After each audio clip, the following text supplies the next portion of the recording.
Good morning, everyone. I'm Veronica Flaspoehler, the proud president of UNC's 180-year-old Alumni Association, now known as Carolina Alumni. And this is Martha Peck, current board chair. Carolina Alumni is here to strengthen your lifelong connection to Carolina, and we're thrilled to have you all here today. Originally known as the Patriarch's Banquet and later as the Old Students Club Luncheon, this event has been newly rebranded as the Priceless Gem Lunch.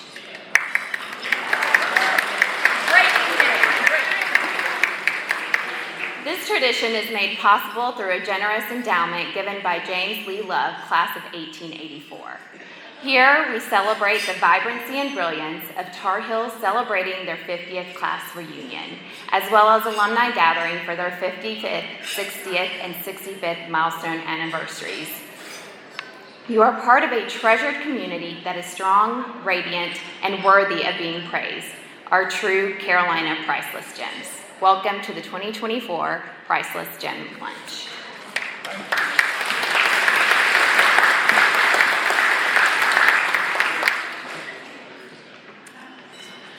Good morning. Let me add my warmest welcome along with Veronica. As she said, I'm Martha Peck, and I have the pleasure and the privilege of being the current chair of the Carolina Alumni.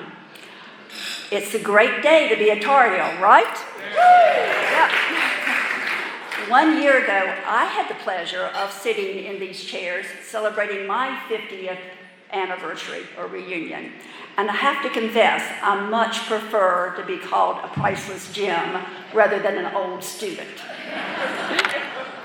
I recognize that many of you have been long-term members of the GAA, now known as Carolina Alumni. And you knew Doug Dibbert, who retired last year after 41 years at the helm. But I want to encourage you to get to know and to meet Veronica Flaspoehler, who is the current president and has been in her leadership position for almost a year now. As she said, this organization is 181 years old, started in 1843. Veronica is now leading this position, this organization, and is only the fifth person to do so since its inception. Like you, she is a proud Carolina alumnus. I speak for the entire board in conveying how excited we are to have Veronica in a leadership position. We've had a first-hand look at her enthusiasm, her passion for Carolina, her knowledge, and her leadership skills. Carolina Alumni serves over 361,000 living alumni, and we currently have 63,000 members spread all over the globe. We're so proud that Carolina Alumni is a successful and dynamic organization and is nationally recognized. But we can't and we shouldn't rest on our past laurels. This past year, under the board's direction and with Veronica's leadership along with her 40-person staff, we undertook a new strategic plan with input from over 120 stakeholders. We all believe that there are further ways to strengthen our lifelong connection to Carolina. This plan will be implemented over the next 3 years and aims to better serve all students, whether present, past, or future. Tune in for further communications as our work gets underway with Veronica's leadership. So enjoy your lunch and a special welcome to the class of 1974 and your inaugural luncheon to the Priceless Gems. And I would ask the class of 74 to stand right now so we could recognize you.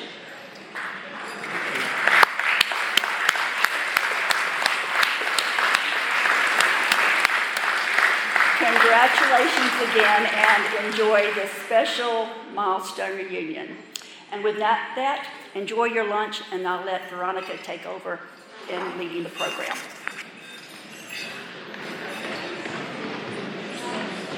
Thank you, Martha, for that warm welcome. And next, I'll introduce Sharon McLeod, who will do the invocation.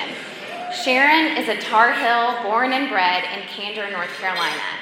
She received her bachelor's degree in education in 1974 and her master's degree in recreational therapy in 1976, both from UNC.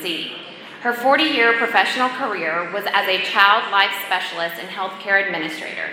She spent the majority of her career in Cincinnati's Children's Hospital, building the largest and most comprehensive child life department in the country, and is currently a retiree in the Atlanta suburb of Lawrenceville, Georgia. While at UNC, Sharon lived in Parker Residence Hall. She served the university as an RA and an assistant residence director and provided leadership for Parker, becoming the Women's Residence Hall intramural champions for 4 consecutive years. She was recognized with an Outstanding Residence Hall Award by Catherine Carmichael and was a member of the first women's swimming team in 1970. Please welcome Sharon McLeod.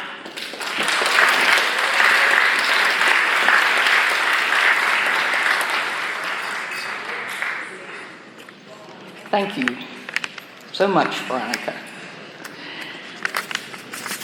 Reunion celebrants, friends, and family, we give thanks for the many memories we share with the University of North Carolina. Those memories bring us together as we gather from different places where we hold different values and cherish different beliefs. Yet today it is gratitude that binds us. We are grateful for our health and strength to attend today's celebration. We are grateful for our contributions to the communities, states, nation, and world that our educations and life experiences allow us to make. We're grateful for our mistakes that lead us to try harder to be the human beings we are meant to be. We're grateful for our freedoms guaranteed by the Bill of Rights and in the United States Constitution. We're grateful for our lunch provided by the generous endowment of fellow Carolina alum James Lee Love over a century ago. May we treasure our many blessings as we continue to spread peace, hope, and love wherever our paths lead. Go Heels!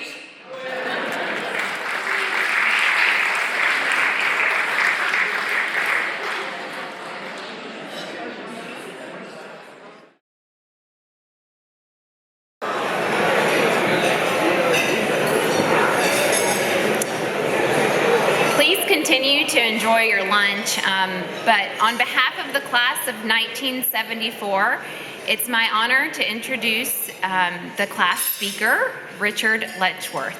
Richard earned a BA in political science and holds a master's degree in urban administration. He has spent close to 4 decades in financial services, working mostly with Wells Fargo Advisors and its legacy firms. During his years with Wells, he has managed employee teams in 5 states, holds several security licenses and numerous financial certificates, and is a FINRA arbitrator. Richard has written continuing education courses, taught classes in trust administration, investment management, and risk management. He has a certificate in gerontology and has conducted public seminars on avoiding elder financial abuse. Richard and his wife, Jill, have been married for 46 years, have 2 children, Jackson, a proud graduate of the College of Charleston, and Mary Catherine, a proud graduate of UNC, who lives in Canada with her husband, Jay, and their 2 children, Henry and Rosie. Please welcome Richard.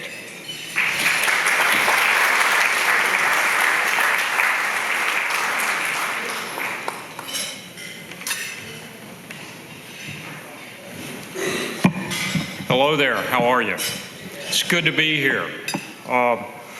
One thing you need to remember about introductions is they're written for our parents. And so when you think about it, as my father would say, you're not that important. So thank you. It's a privilege to be here. I asked Veronica if there were any folks from the class of 2024, and she said she doubted it, but I want to congratulate them, obviously, and I also want to remind them that in the year 2074, they will celebrate their 50th class reunion, and I will be 122, and I look forward to being there with them. During our time together today, I would like to jog your memory, not just for the class of 74, but for all of those of you who made the Carolina journey, sharing some of my experiences and hope that they will help you remember yours. During those years that we were together, 1970, 1974, we experienced contrast, conflict, and consistency. But today, we're experiencing a population explosion, increased pollution of our air, water, and environment, poverty, national rivalries, racial tensions, and war. I'm not talking about today. Those remarks were delivered to us in September of 1970 by J. Carlisle Sitterson, our chancellor. So we began our journey of some 1,400 days, and he reminded us of the big world out there. And his remarks brought home to me the contrast of where I had come from to where I found myself. I came from a semi-rural high school in North Mecklenburg, and yes, 50 years ago, that actually was rural county. 1,200 students, 3 grades, complete with a great deal of support, protection, and individual praise. And over those first few weeks at Carolina, I experienced first the tears in my parents' eyes as they pushed me out of the nest, their only child. And I'm still not sure whether it was because of where they were leaving me or the $1,200 that they had to borrow to get me here as the family's first college person. My new home was 532 Airing House, predominantly the home of athletes except for Coach Smith's boys. My first gym class was in Bowman Gray at the pool with about 100 or so other boys lined up taking our swimming test in order to graduate. I demonstrated my early diplomatic skills by asking the African-American lad standing next to me who was shivering and shaking, "What's the matter? Can't swim?" He looked at me and said, "Nope, I can swim. I've just never been in a pool with white folks before." We both passed and we became very good friends.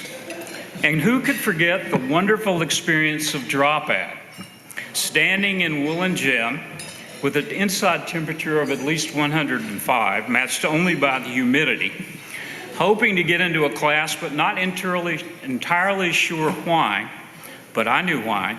I was there because my laid-back, pipe-smoking advisor had recommended a class he thought would expand my inferior educational background.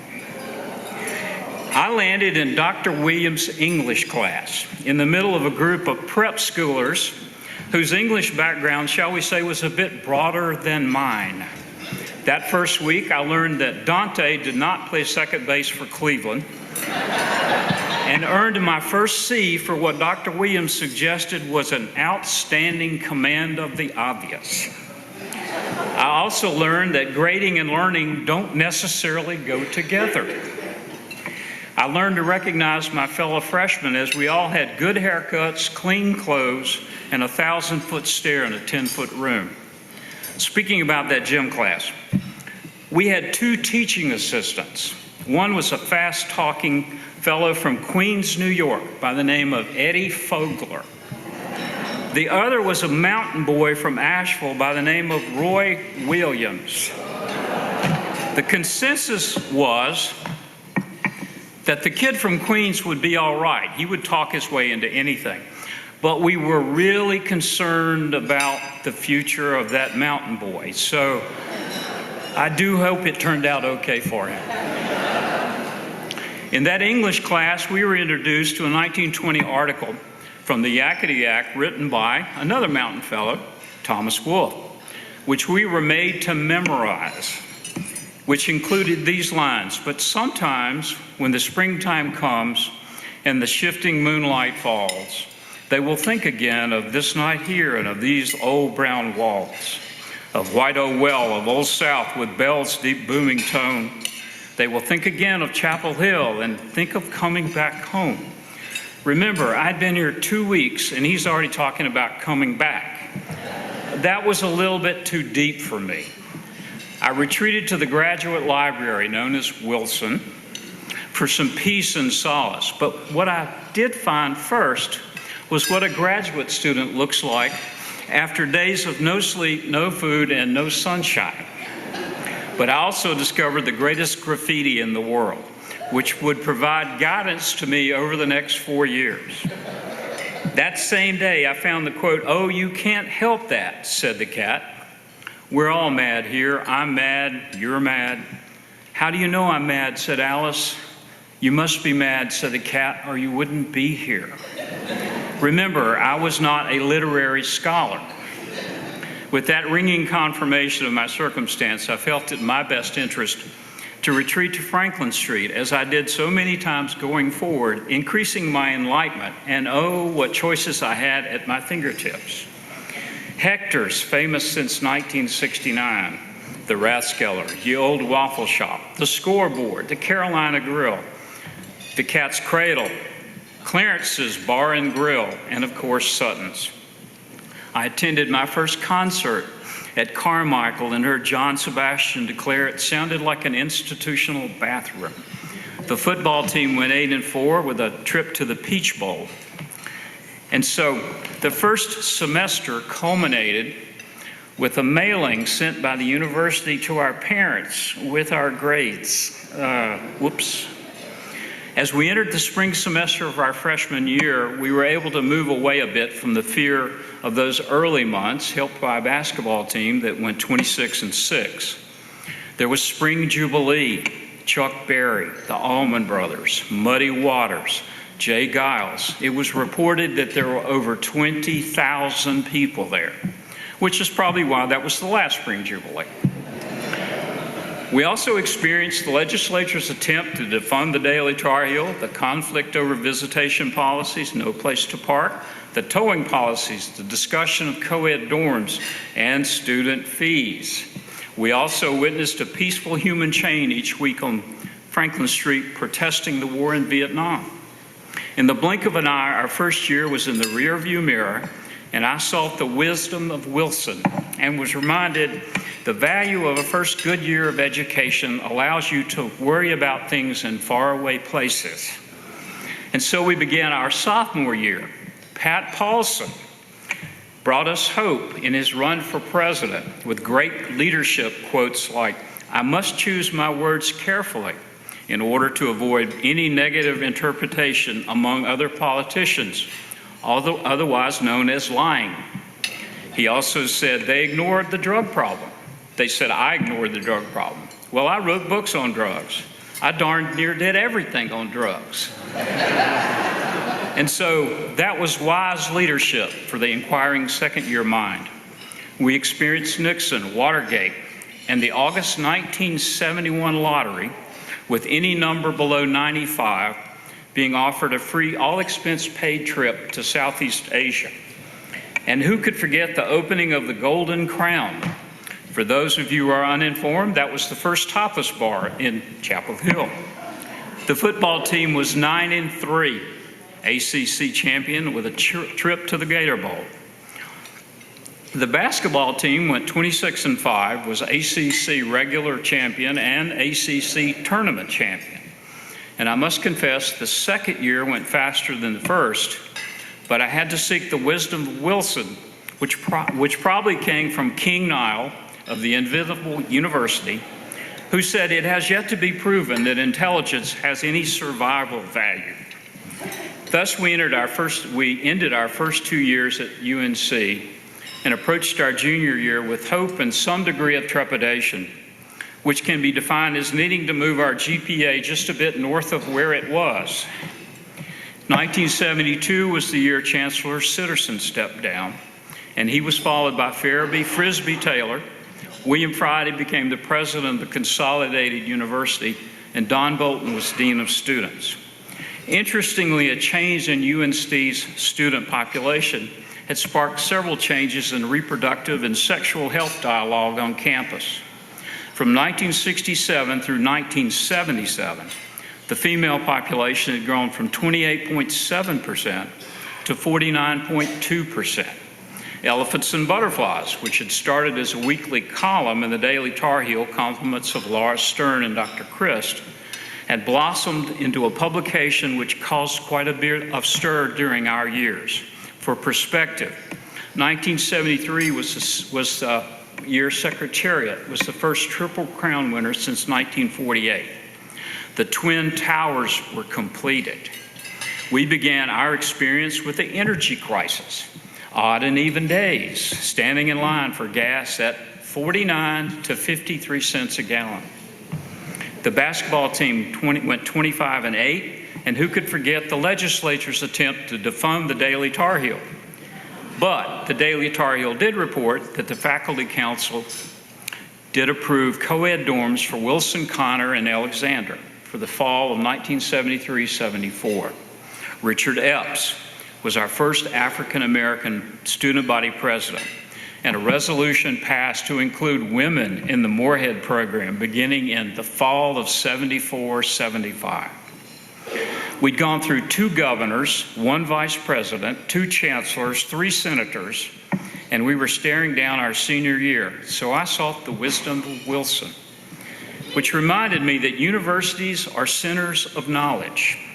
Freshmen bring a little in, seniors take none away, and therefore it accumulates.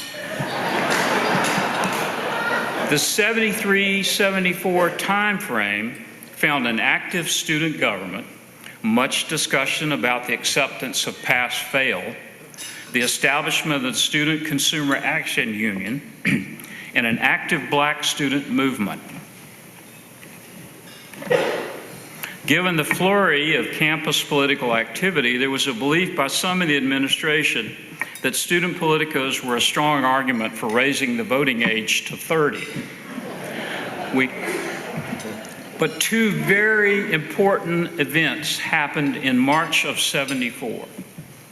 The first took place in front of 75,000 folks in Carmichael. Most of you were probably there, as the Tar Heels prevailed over the University of New Jersey at Durham.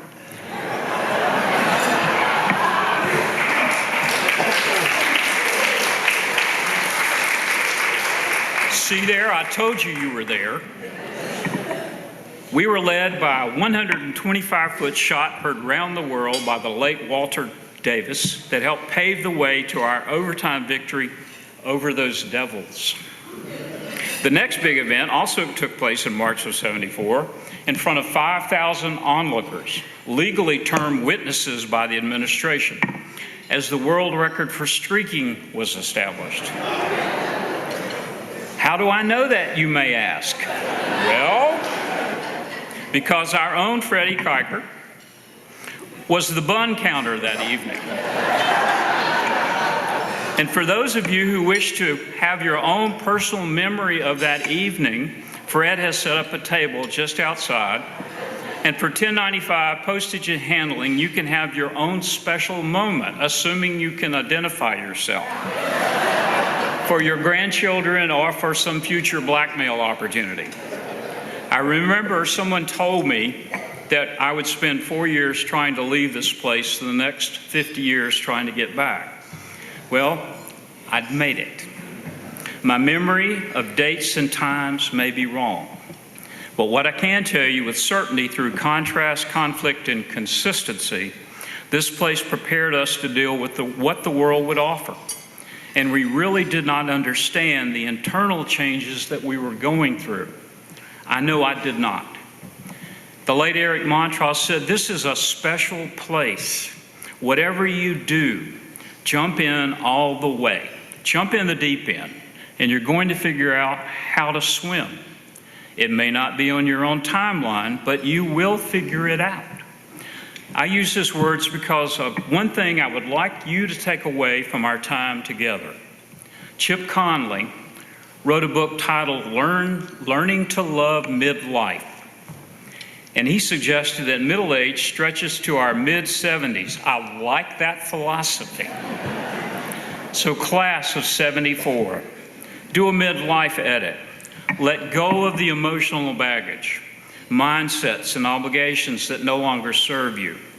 The seeds that were planted during those 1,400 days we were here together prepared us for what was next, then and now. And remember, it was a privilege to be here. And so, with apologies to Charles Corral, what is it about this place that binds us as to no other? It's not the well, it's not the bell, it's not the stone walls or the crisp October nights or the fragrance of dogwoods blooming. No, our love for this place is based on the fact it is meant to be what it is, the University of the People. Welcome home.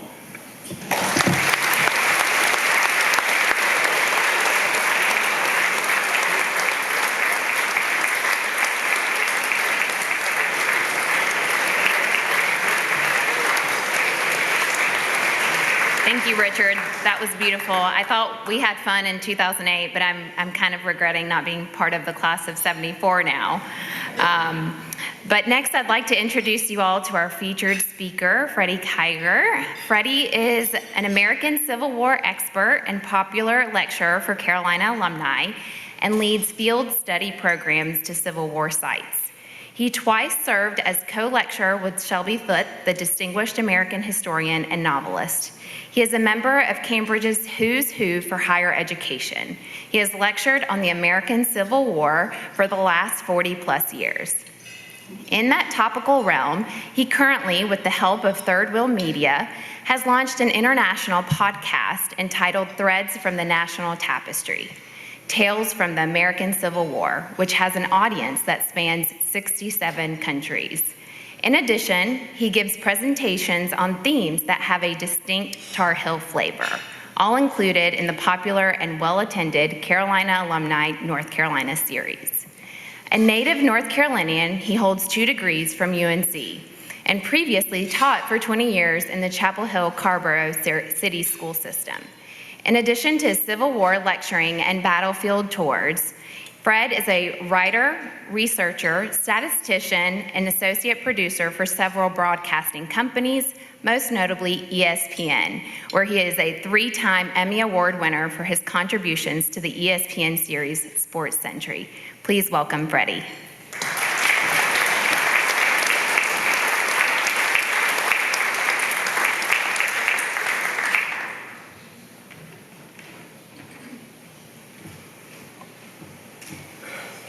Good afternoon.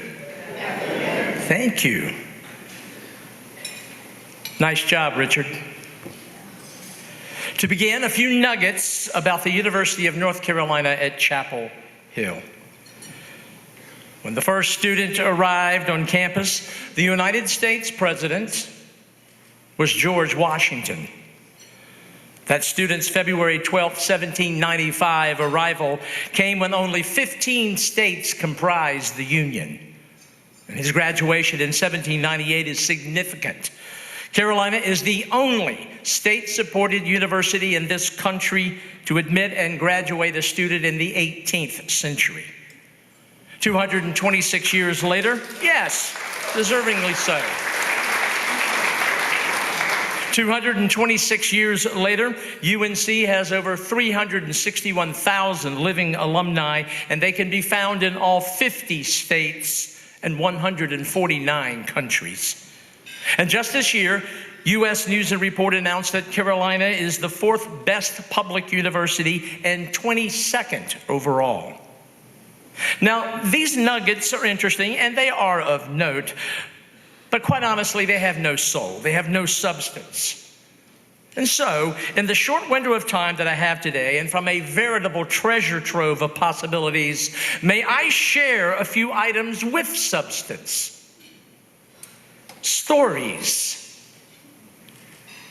From the beginning, on a cold, windy, and rainy Thursday in the middle of a messy winter, North Carolina Governor Richard Dobbs Speight made an arduous journey from Raleigh to Chapel Hill, where he was welcomed by members of the Board of Trustees and other government officials, all here in the not yet 2-year-old village of Chapel Hill, to declare that this state's university was officially open. The scene that Thursday looked more like a construction site than it did a college campus. Only 2-story east building and the unpainted wooden house of presiding Professor Kerr had been completed. The rest of the tiny campus was dotted with tree stumps, recently dug clay, and piles of lumber. In that rustic setting, and despite all the ceremony, well, there was a problem. Not one student showed up. However, 3 weeks later, as legend has it, after walking some 150 miles from Wilmington in the dead of winter, 18-year-old Hinton James arrived. And so began the business of education here at Carolina.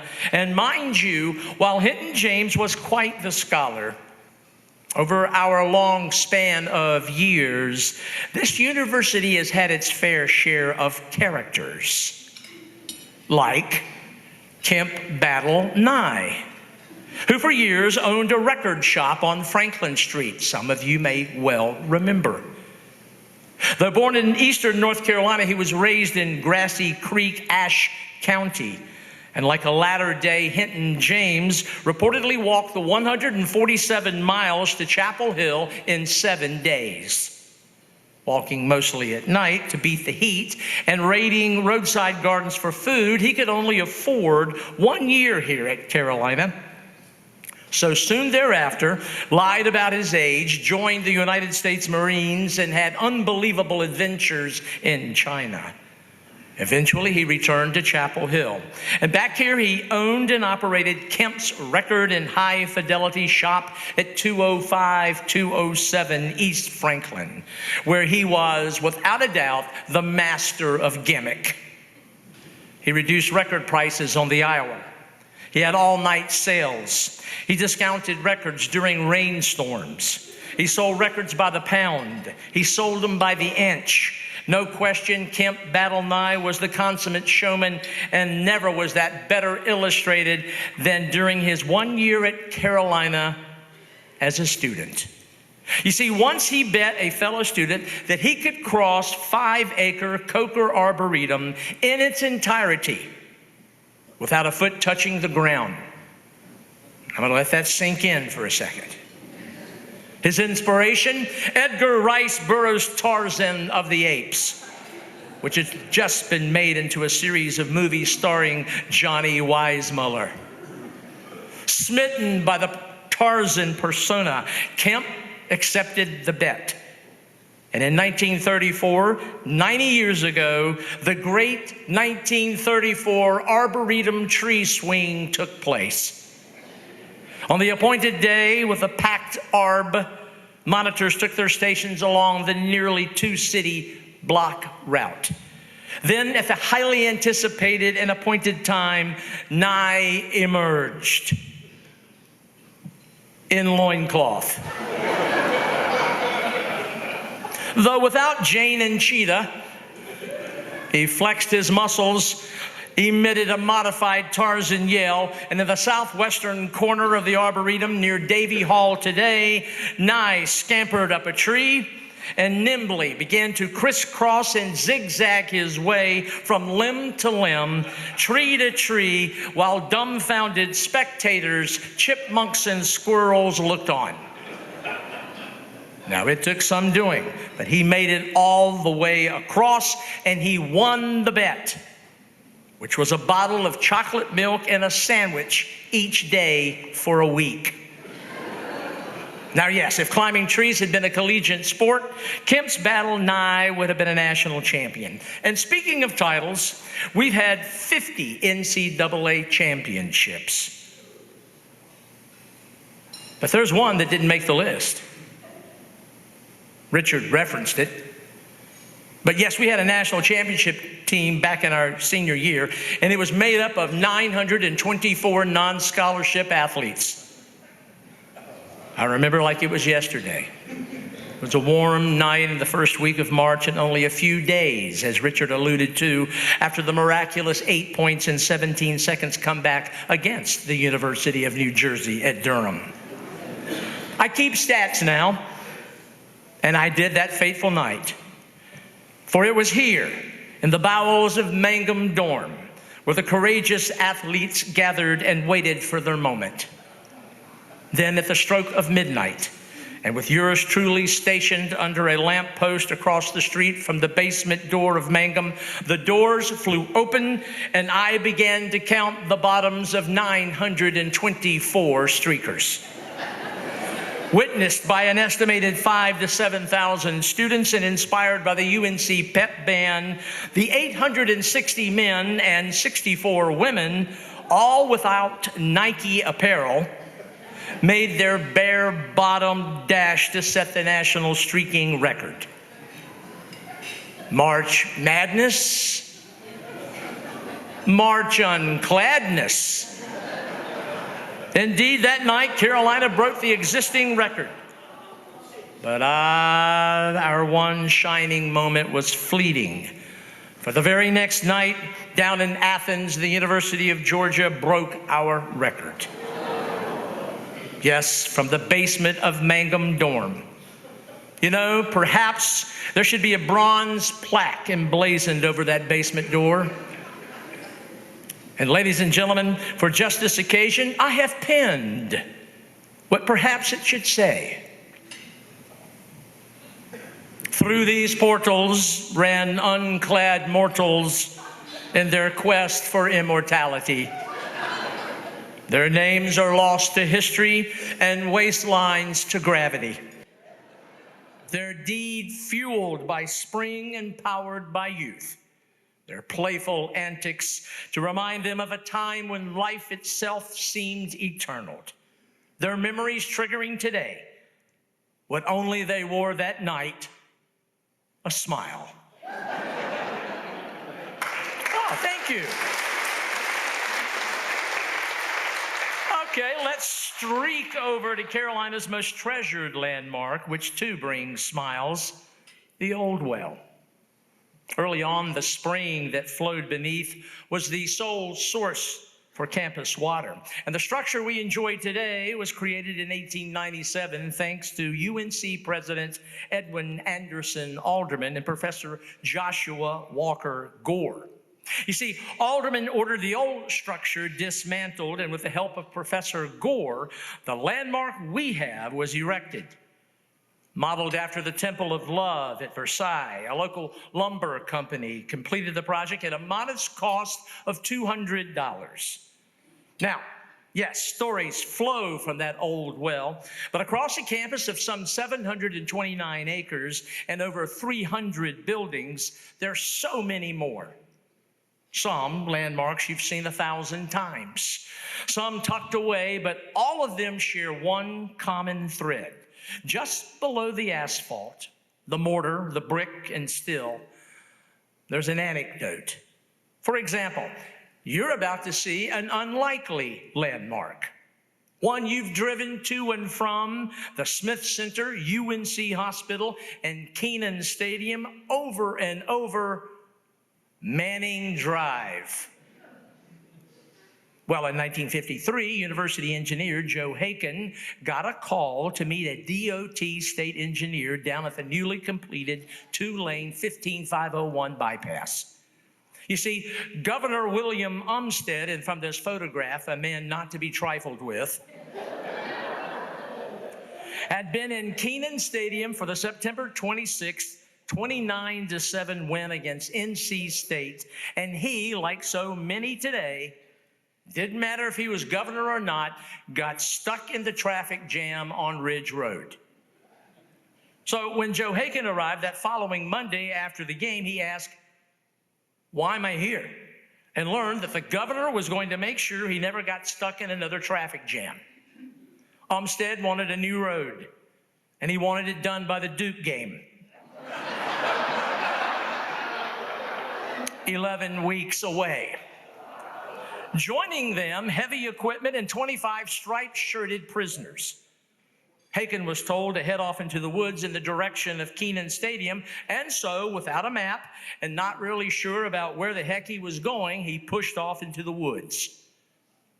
Only about 100 yards into his trek, he heard noise behind him and turned to see that the 25 striped-shirted prisoners were bringing down trees. There, wandering westward in the middle of the woods, a horrified Haken realized he was the middle of the new road. Thus, thanks to Joe Haken's meandering, the next time you drive up Manning and you're curving and wondering why, there's poor Joe trying to find his way through the woods to the football stadium.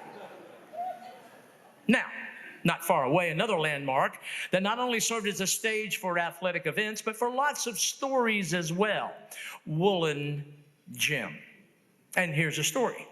The home of the undefeated 1957 NCAA basketball champs was built by the PWA in 1937-38 and named for Charles T. Woolen, a principal executive for RJR and business manager for UNC. Now, when head coach Frank McGuire arrived, he wanted Woolen to rival State's Reynolds Coliseum. The first time he walked into Woolen's, McGuire asked for the lights to be turned on and was told, Coach, they are. Well, there were other problems. In 1955, there were leaks, and it was going to cost $20,000 to get them fixed. UNC officials complained, but were told State doesn't have that kind of money for that. Well, UNC's Vice President William D. Billy Carmichael had a solution. On a Monday, following a Saturday home game against State, word came in that $20,000 had just been allocated from the Emergency Contingency Fund. What the heck happened in the course of 2 days? Well, it seems Carmichael got some tickets and gave them to members of the Appropriations Committee of the General Assembly. It rained like crazy the Saturday they were in Woolen. And guess where their seats were? Directly under the leaks. Okay, time to flow a little west of Wilson Library, where Richard seemed to have spent most of his undergraduate days.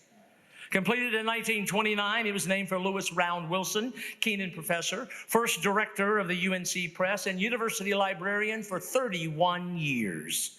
Inside, you can find the North Carolina collection, the rare book collection, and over 20 million items that comprise the Southern Historical Collection.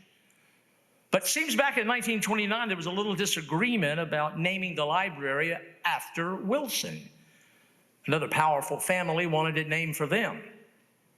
Just the Moorheads.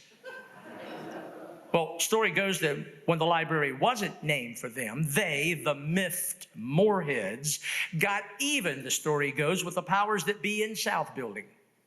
Supposedly, when the 172-foot-tall Moorhead-Patterson Bell Tower was completed in 1931, it was designed to be in perfect alignment from South Building to the dome of Wilson Library, then to the Bell Tower. An architectural dunce cap to visually give the South Building folks a daily reminder they dropped the ball. Now, that view from South Building back into Polk Place is inspiring, for it's one of Carolina's busiest intersections, and it is a showcase for youthful energy on parade. Bearing the name of the 11th President of the United States, James Knox Polk, who lived on the 3rd floor of South Building and graduated with honors in the UNC class of 1818, this quad teems with history and memories. For example, in the 1950s and 60s, there in Bingham Hall, poet Robert Frost shared his poetry with undergraduates. And next door, there in Murphy, scenes from the 1998 movie Patch Adams were shot. And in that same theatrical vein, here in Steel Building, Andy Griffith lived and devised quite an interesting alarm clock. He was a notoriously sound sleeper, and so he would attach a rope to one of his ankles and throw the other end of it out the window. And early rising friends who were heading to class would grab it, give it a tug, and wake up the future sheriff of Mayberry. Then there's the Y Building, opened in 1907. Novelist Thomas Wolfe wrote there in an unheated room on the second floor. And it was the scene of several Chapel Hill firsts. The first movie was shown there, and the first jukebox was listened to. And nearby, a campus gym, Memorial Hall, a beautiful structure. And after an $18 million renovation in 2005, it is state of the art. This, however, was not the original on the site. The first memorial was built in 1885, and to be quite honest, it was god-awful ugly. Here it is, the Addams Family Summer Home. Described as architecturally illiterate and a foreshortened hexagon like a fat coffin, many believe the structure was jinxed. Indeed, the architect died of sunstroke, and the assistant architect and chief mason both committed suicide. So nobody shed a tear when it was raised in 1930 and a second memorial was erected. Now, a quick story about Memorial after a 1957 renovation. During a site inspection, our woolen gym leak fixing friend, Uncle Billy Carmichael, looked up at the arch above the stage and blurted, "Oh, good Lord, we're going to have to fix that." Well, from all in the inspection party, what? Well, he pointed to the university's seal. Now, what you see here is our seal. But this is not what eagle-eyed Carmichael saw. The seal he saw had been above the stage for 27 years, and nobody had noticed anything unusual. But he did. Seems the bar across the seal should have run like you see, from top left to bottom right. But on the seal above the stage, the bar ran from bottom left to top right. What's the big deal? Well, top left to bottom right means bar register. That's legit. Bar bottom left to top right means bar sinister. In coat of arms parlance for 27 years, the seal suggested we were the bastard son of the state of North Carolina. Well, from Memorial Hall, let's sashay across Cameron Avenue to a structure that borders East Franklin and Raleigh Road and also has a story to tell. Some of you may have lived here. Built in 1924 and named for Cornelia Phillips Spencer, this for many years was where proper co-eds lived. Now, in the late 50s, the second and third floors got new one-way glass for the bathroom windows. And suddenly Spencer became a campus sensation. It must have been quite a scene, for across the street, on the wall beside the president's house, male students perched for hours like crows on a power line.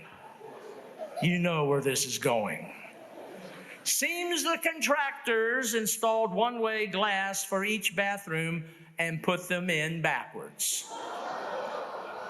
You couldn't see outside from the inside, but oh, how you could see from the outside looking in. But if only Cornelia had been peering back at them, I sincerely think the peeping Toms would have found another place to peep. Now, to her credit, Cornelia Phillips Spencer was a remarkable lady, crucial in getting Carolina reopened in 1875. One North Carolina politician called her the smartest woman in North Carolina. And the smartest man, too. Well, so many more stories, but my allotted time allows only one more stop. And it's a most appropriate one, for tradition has it that this is where it all started, the Davy Poplar, where supposedly university selection committee members rested and decided to locate this state's university here. And remarkably, there in McCorkle Place, that precious landmark is still with us, where it has borne witness to 3 centuries of history, spanning a time from 15 states to 50, from one building to now over 300, and from one student to now some 30,000. And in between, with all the challenges and changes, our natural wonder continues to mark time. Back in 1873, when the university was closed, nature itself seemed to voice its disapproval when lightning split the tree from its base to upper limbs.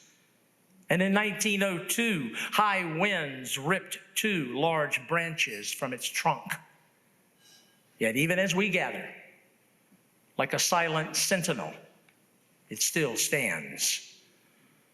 A some 275-year-old tulip poplar that legend has it, as long as it stands, so will this university. And to ensure that both do, in March of 1918, the senior class planted Davy Jr. And in 1993, Davy III was added. And to further ensure, seedlings had been collected and planted in all 100 counties of this great state and the Cherokee Reservation. Thousands of seedlings more have been preserved so that figuratively and literally, that tree and this university will live on. Whether you realize it or not, we priceless gems are human extensions of that tree. All of us, if you will, seedlings. And like that poplar, we should stand tall and weather the elements, both natural and man-made. This weekend, the class of '74 celebrates its 50th. Next year, this time, the class of 2024 will celebrate its first. Though a span of years separate us, we share much. We share a love for this, our alma mater, which is indeed our nourishing mother. And we share Carolina's ongoing mission to be a beacon on a hill, and in that fair light to bear fruit and spread enlightened goodness to and for all. Today, I feel certain that those in every class represented here and those in the class of 2024 are and will be able to relate to a graduating senior from the class of 1920, who in prose gave literary life to his emotions as he prepared to leave Carolina after 4 years. 4 years which defined him, gave him purpose, and instilled a longing and love for this place. Some 100 years ago, in his thinly disguised autobiographical work, that senior Thomas Wolfe, writing as Eugene Gant in Look Homeward, Angel, penned, Eugene still loitered, although his baggage had been packed for days. With a desperate pain, he faced departure from that Arcadian wilderness where he had known so much joy. At night, he roamed the deserted campus, talking quietly until morning with a handful of students who lingered strangely, as he did, among the ghostly buildings, among the phantoms of lost boys. He could not face a final departure. He said he would return early in autumn for a few days and at least once a year thereafter. Then one hot morning, on sudden impulse, he left. And as the car that was taking him roared down the winding street under the green leafness of June, he heard, as from the sea depths of a dream, far faint, the mellow booming of the campus bell. And suddenly it seemed to him that all the beaten walks were thudding with footfalls of lost boys, himself among them, running for their class. As he listened, the far bell died away, and the phantom runners thudded into oblivion.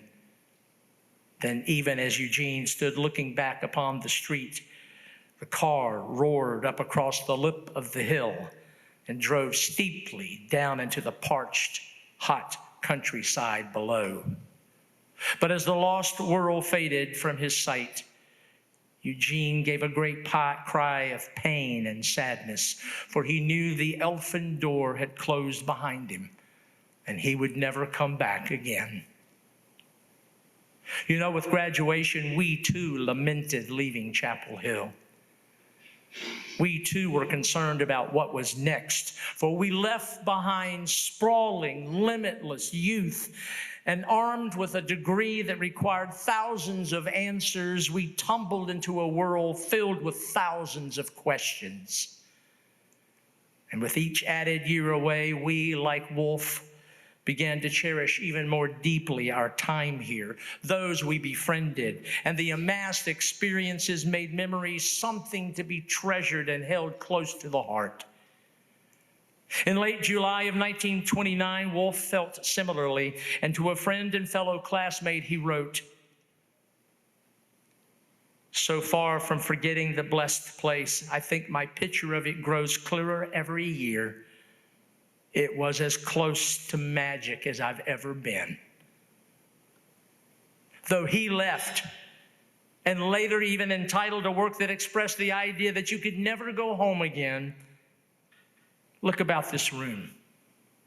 We have returned, and we do so whenever we want to, whenever we need to.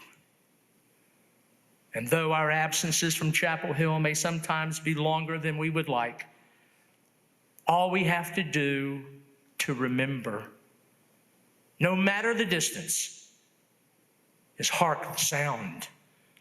And we, priceless gems, are back where we first tasted independence, made lifelong friends, created dreams, and believed that we might just live forever. So here we are gathered, clinging like ivy to our classmates and swimming in times past. All of us extensions of Mr. Davies' tree. Back here yet again to take one more long drink from that cup that contains that powerful, hypnotic elixir that this town and university conjures. To once again revel in what Thomas Wolfe knew in his head and heart. And with the expanse of time and life experiences, what we too know and hold dear, that this university is indeed touched by magic.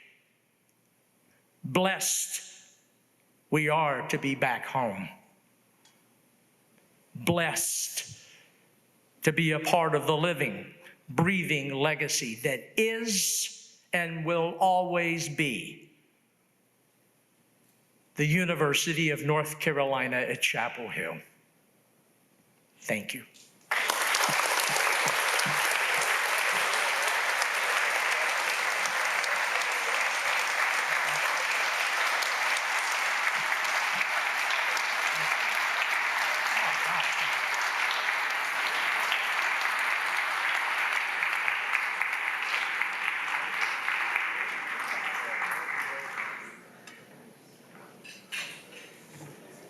Wow, that was phenomenal. Thank you, Freddie. And one of the great joys of this job is getting to participate in events like this. So I'd just like to give our speakers another round of applause. That was really great today. Thank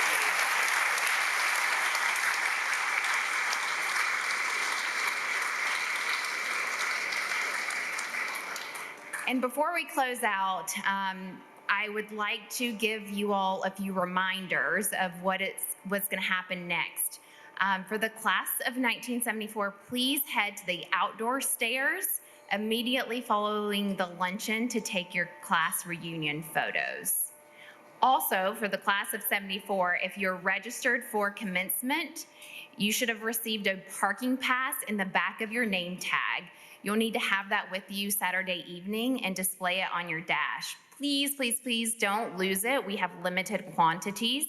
And know that there is a clear bag policy for the commencement program on Saturday. So that means all bags must be clear or smaller than 4.5 by 6.5 inches.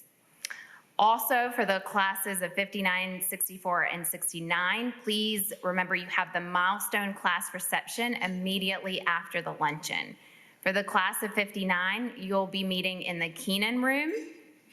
The class of 64, you will be in the Johnston room, and the class of 69, you'll be in the library. There'll be folks out here to help direct you if you need any help. And with that, thank you all for coming, and to close us out, I'd like to introduce the Cliffhangers. Thank you.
Gone, gone, gone, when I'm gone. say nice things about me when I'm gone.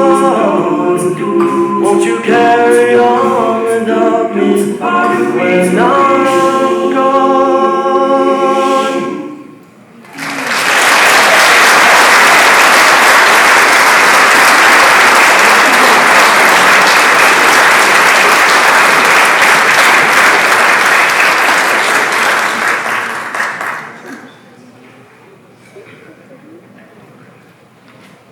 So now we're going to sing the alma mater, so feel free to join us in singing the alma mater. 2, 3. I sing a Zumba, Zumba, Zumba. I sing a Zumba, Zumba, say. I sing a Zumba, Zumba, Zumba. I sing a Zumba, Zumba, say. Oh, I'm tired of warriors. Oh, I'm in back for Caroline. I sing a Zumba, Zumba, Zumba. I sing a Zumba, Zumba, say. I sing a Zumba, Zumba, Zumba. I sing a Zumba, Zumba, say. Oh, I'm in back for warriors. Oh, I'm in back for Carolina, victory across the field, our foe has fled. Cheer our team to victory, for we are Tar Heels born and bred. Rock, rock, rock, glory, glory, UNC, our hearts will live with thee. Fight, fight, fight,